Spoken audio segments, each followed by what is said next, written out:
Let's welcome in our friend Jim Salisbury here to the show because he was just itching to talk about Bryce Harper and JT Realmuto not pinch hitting on Sunday. He said, Jamie, I need to come on. Just kidding. Jim, That's right. Welcome in. Hey, there's a tennis court near my house, and it says no pickleball because the noise was bothering the neighbors. What? Yeah, I've seen that become some community disputes. The tennis and the pickleball community are feuding, is what it sounds like in some areas. Oh, really? Well, the pickleball's loud. It's got that like boingy kind of like sound to it. Huh. Yeah. So neighbors that live close by tend not to like it. Yeah, big sign. So instead of people out there playing pickleball, the courts are empty. Oh, well. I don't get it.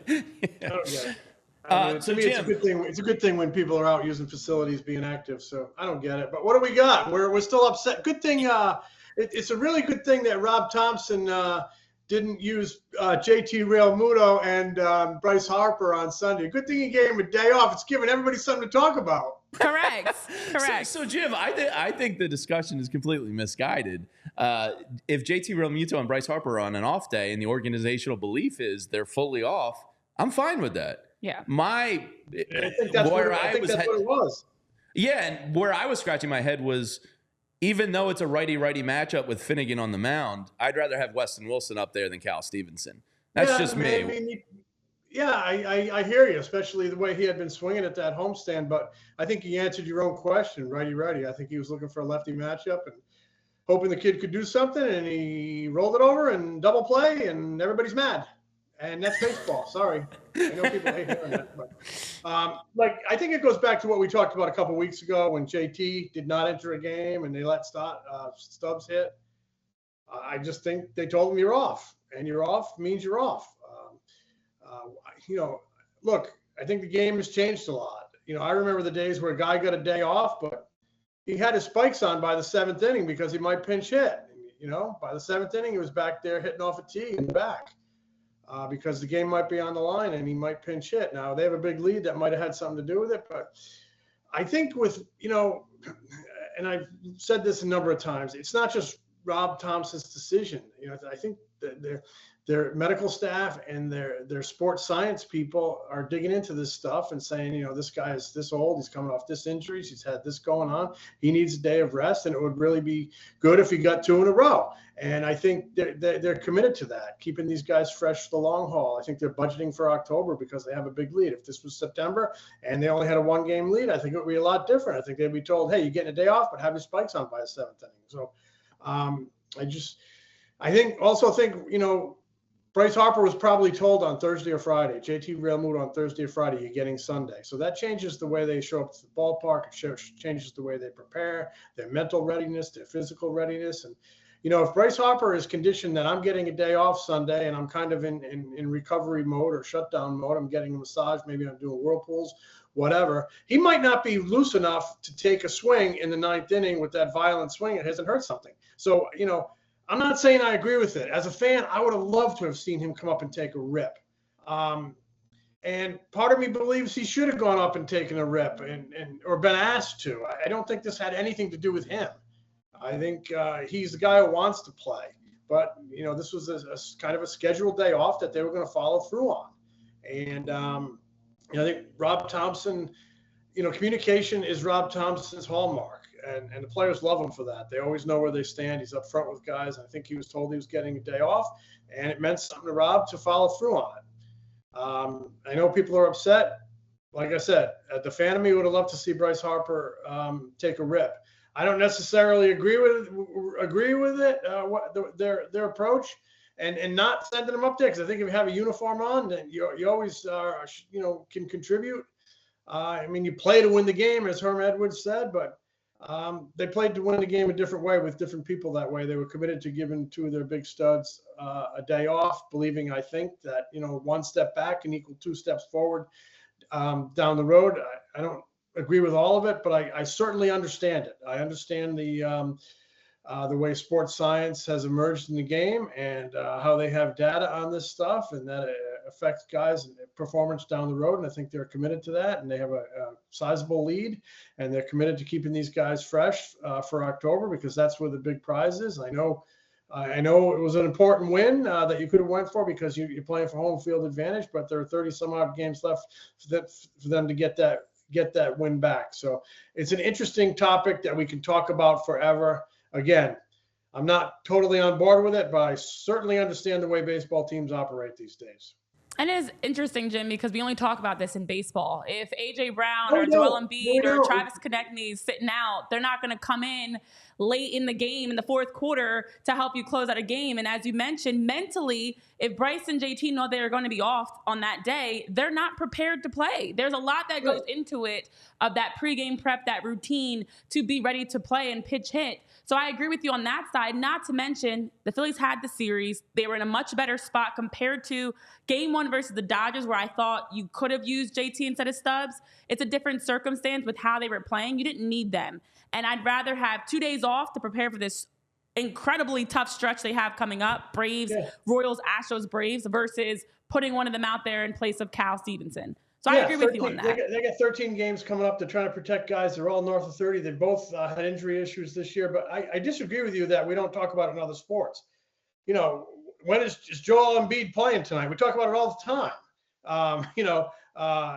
Load management. You know, the Eagles going into the playoffs, they rest guys because they're fearful of injury. They don't play them in the preseason because they're fearful of injury.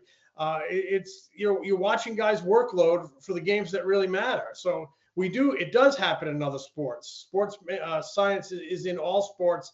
And I believe it's here to stay because these guys are such huge investments, and you need to keep them healthy for when it really matters. Doesn't mean I like it. I like to see Joel Embiid play. You know, I don't like it when I'm flipping channels and he's not in there, but I understand it. Except for those nutbag hockey guys. Load management happens in every sport, but I mean, in no other sport are they saying in the third period or the fourth quarter, bring Joel off the bench, even though he's dressed in street clothes, and put him out there. But it's a little different, but it's the same concept. It's a little different. Everybody dislikes load management. Agreed. And that part. If Bryce Harper's off on Sunday, if he's off, he's off. But if he's told, hey, be ready to pinch hit, he's in that batting cage in the fifth inning, and now you're not off, you know? So we could debate this forever. But the days of I guess Castellanos could end up playing 162, right? Wants to. Yeah, he's definitely trying to. The days of that happening, and I always respected guys who went 162. They're really they're kind of dwindling because the guys are such huge financial investments, and they got to keep them healthy, and they're smarter than they've ever been on the science side. So that's that. So Definitely. Jim, you're a longtime Baseball Writer Association member and voter. I think what we have here in this next month between Zach Wheeler and Chris Sale is going to be an absolutely fascinating Cy Young race. Chris Sale, I believe, has never gotten one, if I'm not mistaken. And neither has Zach. Both have been deserving, worthy, whatever you want to call it. As a voter, when guys are neck and neck and their comparisons stat-wise are right there, they're both at the same areas of everything. How did you decide? Is it a big game in early September? Like, what is the difference maker as a voter when you have two guys like this? It might be a big game, might be performance of big games. You remember when they used to pick the field in the 64-team field in the NCAA basketball tournament? They used to put a real heavy emphasis on how teams finished, you know, down the stretch. I always, as a voter, really put a lot of emphasis on down the stretch, second half, big games, pennant race, how they performed when the heat was on.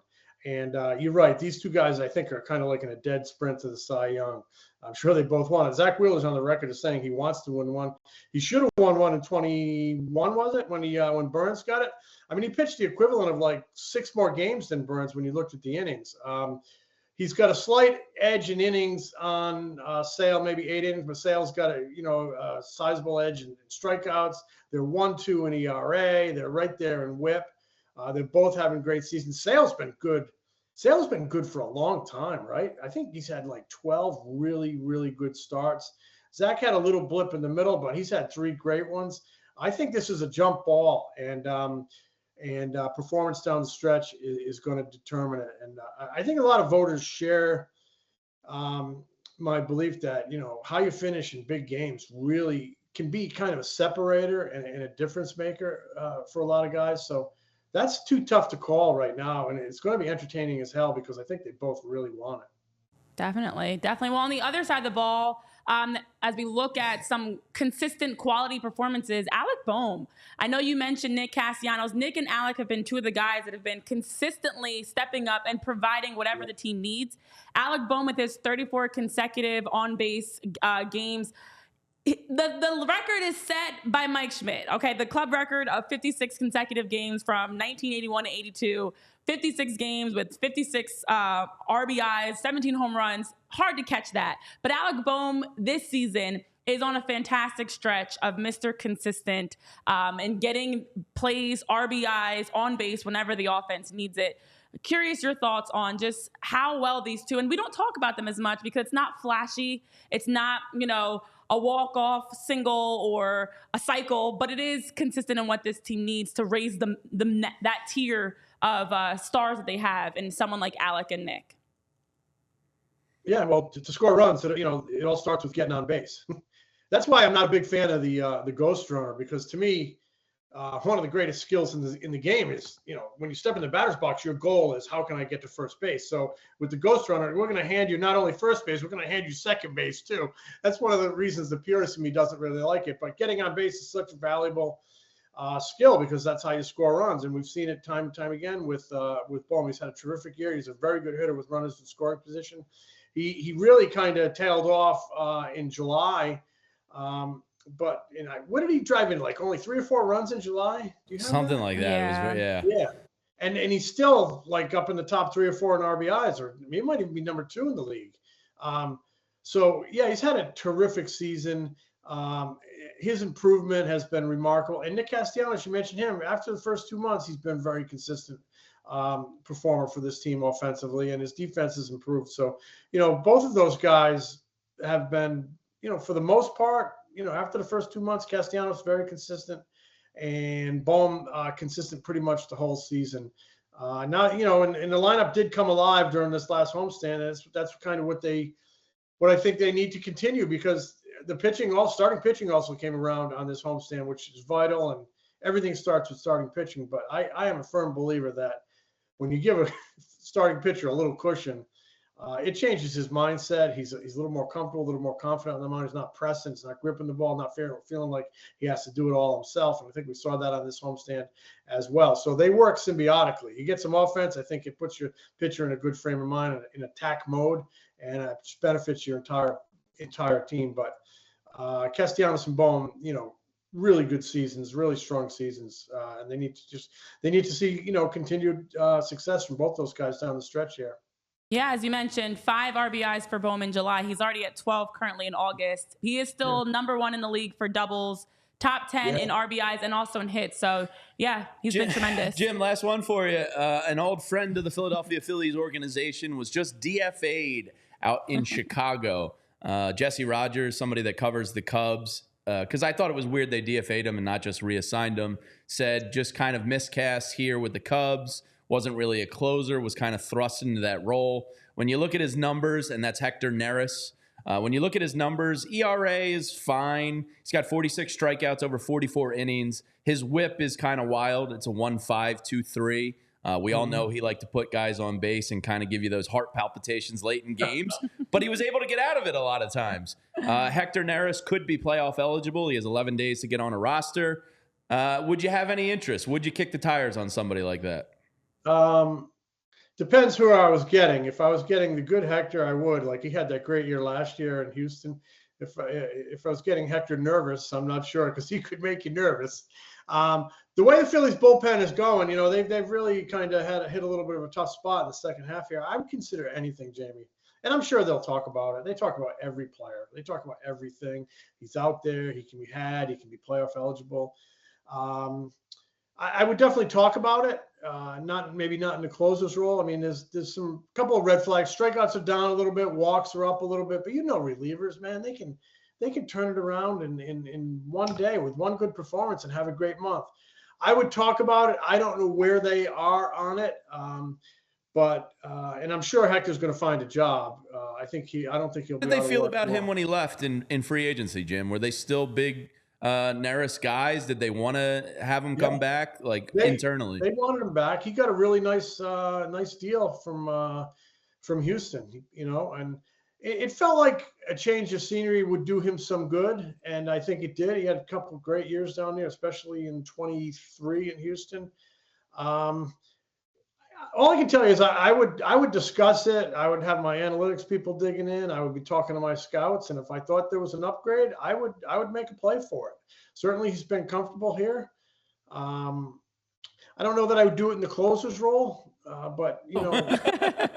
yeah, I don't think they have to. Obviously, Yeah, exactly. I'm getting into my 40s. I can't handle that, Jim. Yeah, they have Estevez, but you never know what you might catch in a reliever. But I think he's going to probably have some chances to go somewhere.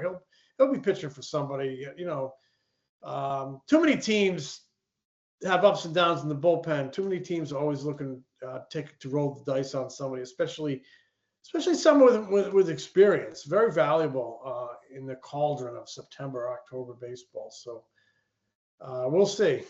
All right. Yeah. Awesome. You can check out Jim's writing. Just had a great piece on the late, great David Montgomery up on allphly.com. So if you're a diehard, please check it out. It's great stuff. Jim, any final words as you leave us on the weekend that was for David Montgomery and the alumni weekend and all that great stuff that happened? I just I thought it was a great honor for a great man. That he's on the Wall of Fame.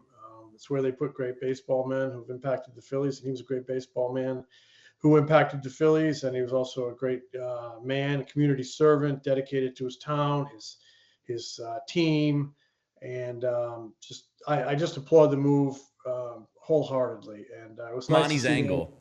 I know. Yeah, that was really cool to see. That is so cool. Yeah. Yeah, because he wanted a ballpark with some quirks in it, and they designed that little angle, and then I'll never forget the day JT hits that inside the park home run off that angle in 2022 against the Braves in that division series clincher.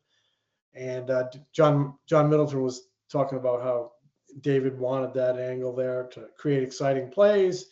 And John Middleton said he's smiling on us today. So yeah, this weekend the organization smiled back on him. So it was really nice.